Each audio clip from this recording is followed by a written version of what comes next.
欢迎各位收看这部影片，我是乐可。别忘了看过影片后要留言说说你的看法和分享自己的生存经验咯。这部影片要来介绍一项自制作品，就是这个外表普通但内里惊人的背包啦。这是我夏天的秘密武器——水冷循环系统。台湾涵盖在亚热带与热带地区，夏天想要打生存，特别是室外的场地，酷暑之赛除了大量消耗体力外，更有中暑的风险。而我曾经中暑过，甚至晕倒过一次，所以我能切身体会这问题的严重性。但我仍想在夏天打生存游戏，不过又不希望中暑造成自己与他人的困扰，因此在网络上查了许多资料后，在2019年2月份时发布水冷循环系统计划。经过2个多月的研究，其成品就是我手上这个东西了。它的设计概念非常简单，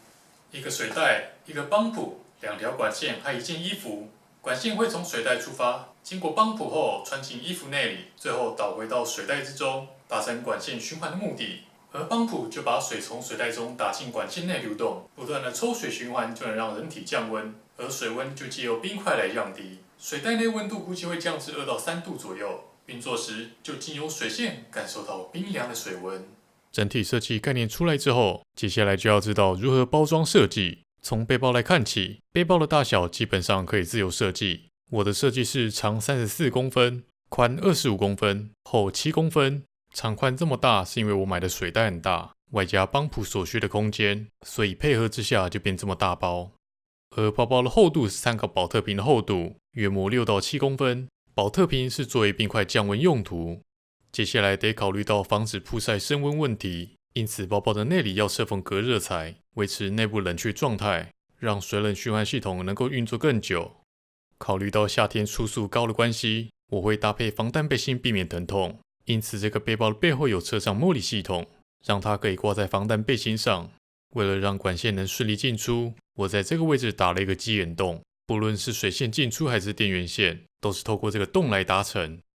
现在来看看水冷循环系统的核心帮浦，我用的是沉水帮浦，有养鱼的朋友应该都看过，它可以对应特定范围内的电压，因为帮浦全速运转时还蛮大声的，可以调整运转速度很重要，你不会希望自己因为运转声而暴露位置吧？接着就要考虑供电方式，使用行动电源是最佳的方式，所以我选择这款行动电源，但并不是任何一款行动电源都行，必须选支援低电流输出的设计，因为帮浦的耗电量相当低，若选择不支援低电流的行动电源，会导致接电后运转一下便自动停止。最后，为了能够调整输出电压，还需要一个升压模组，这是考虑到噪音与水压问题，能够自行调整电压是最好的。升压模组也必须对应帮浦的运作电压，不然烧坏或无法运作也是可预期的事情。最后来看看衣服，因为我的整体配色是黑的，因此选了个黑色系外套，在这个外套中接了一条很长的管线，这是4x6毫米的细胶管，不过目前这个管子有一些问题，因为太软而容易折到，可能考虑再去找别种管子来替换，欢迎各位观众提出建议。设计上会流经胸口、手臂至手腕处，还有后背，再是脖子处，因此这些位置都会有管线经过，而手臂跟手肘是最重要的部分，一定要妥善处理，才不会在手肘弯曲时凹到管线，造成水流停止的问题。而出入水口是设计在这个腋下，那边刚好有个拉链开口，在设计阶段时顺势变成我的出入水口了，其实颇方便的。就整个管线来看，输出管线为8x10毫米，而流动管线则是4x6毫米。挑选管子不能用到太软或太硬的管，不然都容易因为折到而影响运作。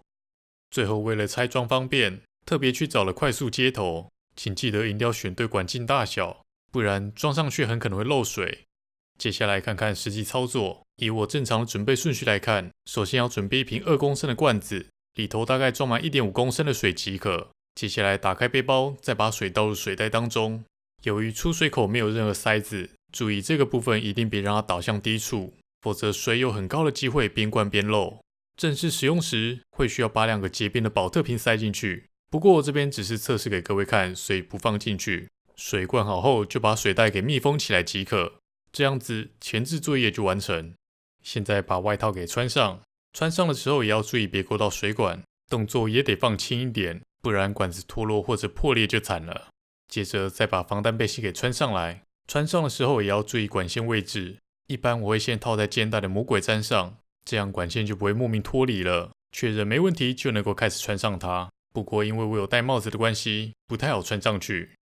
穿上之后把线材给取下，透过快速接头把管线给接上。接好以后需要先试试看会不会漏水，因为快速接头并非透明，无法知道管线有没有正常接好，所以接上去后要先通电测试水线运作状况。把 USB 线给接上放在侧面的行动电源，这样帮浦就开始运作了。接着观察快速接头有没有漏水现象，在确认没有问题以后，就要把这长长的线材收起来，基本上就是收在外套内侧就好，以不折到为最大原则。一切正常运作之后，下场就不用怕热了。有了这一套水冷驱汗系统之后，确实让我得以在夏天继续打生存游戏，即便是日晒也不至于过度的闷热。然而它也不是没有缺点，最重大的问题在于它非常的重，因为水冰块的重量约莫会有3公斤，这大概就跟一把步枪差不多重量，所以我在使用时并不会配备步枪，借此把重量给抵消掉。不过平心而论，背包在体感上还是比步枪重，所以疲累感会比携带步枪还明显。另外一个问题就在于它的冷却持续时间，毕竟各种因素会影响水的温度。我当然也有针对这个部分想办法。就我目前的测试来看，2瓶冰块保特瓶大约能撑1小时。以周日一次活动会有2到3小时的时间来看，会需要准备至少6瓶冰块保特瓶。至于要如何携带额外的冰块保特瓶呢？我是直接去买个冰桶来解决，选择一个体积小也便宜的冰桶，这样子骑摩托车放在脚踏垫也方便，里头可以塞进所需的保特瓶的量。下场期间如果无法维持低温，随时都能够做替换，这样子时间问题就解决了。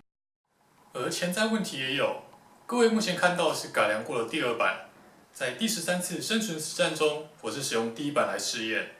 结果帮浦的水无法顺利打进管线，导致水温无法降下来。好在当天虽然热，但是还不到危险阶段，所以并没有发生什么问题。这个问题在第2版已经得到改善，不正常运作的情况可以说是大幅下降。相信下一次的测试就会有很棒的结果。以上就是我自行开发的水冷循环系统，这样的系统其实国外是有贩售的，只不过台湾并没有引进。明明属于容易中暑的热带气候，却不进口，也没有厂商制作这样的东西。或许单纯是台湾没有这种市场吧。但看在我眼里，像是人命不值钱。这套系统算一算，实际花费不到3000台币，但如果包含隐藏成本，我想2到3倍以上的价格都有可能。而这套系统能够成功开发，最大的功臣是我的老妈，而老爸则是改善管线漏水的工程。这整个系统虽然是我自行设计的，但是背包从零到有是由老妈一手包办，我只有给她背包的长宽跟厚度而已，所以要非常感谢老妈的支援。好了，那看完这部影片后，别忘了留言说说你的看法，和分享你的生存经验给各位知道。如果你超喜欢我的影片，那欢迎订阅我的 YouTube 频道，并记得要把旁边的铃铛点亮。那想要追踪我的文字与图片内容，可以从影片说明中找到我的社群网站，用力按赞跟追踪吧，这样才不会遗漏任何消息哦。那么我就期待能够在下一部影片与你相见。我是 Milk。